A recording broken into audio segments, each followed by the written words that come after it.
Academy for Social Change presents If by Whiskey. Do you think language affects how we view an object or situation? For example, let's say you ask 100 individuals randomly selected from all over America what their opinions were on the issue of physician-assisted suicide. You then take another random sample of 100 Americans and ask them their opinions on the issue of death with dignity. Would you expect to get different answers from these groups?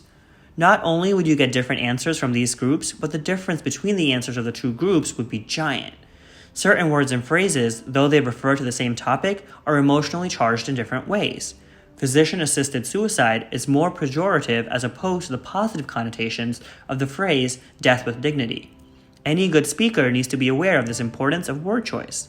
However, some speakers take advantage of this knowledge to play both sides of an argument. If by whiskey is a type of argument that supports both sides of a topic by employing terminology that is selectively emotionally sensitive.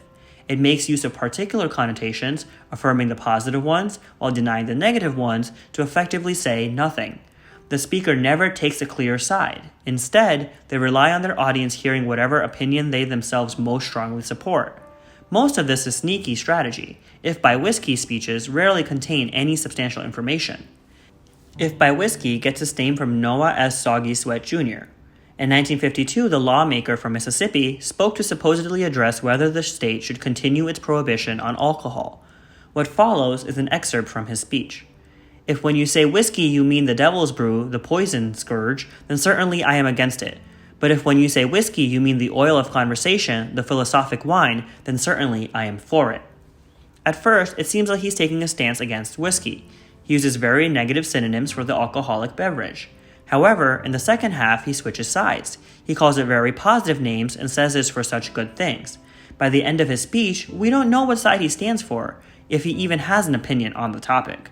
He merely uses the rhetoric of the day to sound like he's making a stand. Hence, if by whiskey came to refer to similarly structured speeches or arguments in which the speaker disguises their neutral stance by appealing to both sides of the argument, allowing audience members to perceive their own beliefs. Politicians make particularly good use of this fallacy, but anyone can use it in their daily conversations and debates. That's why it's so important to be able to spot them. While emotionally charged vocabulary is used, the speaker doesn't make any impassioned pleas or denials themselves.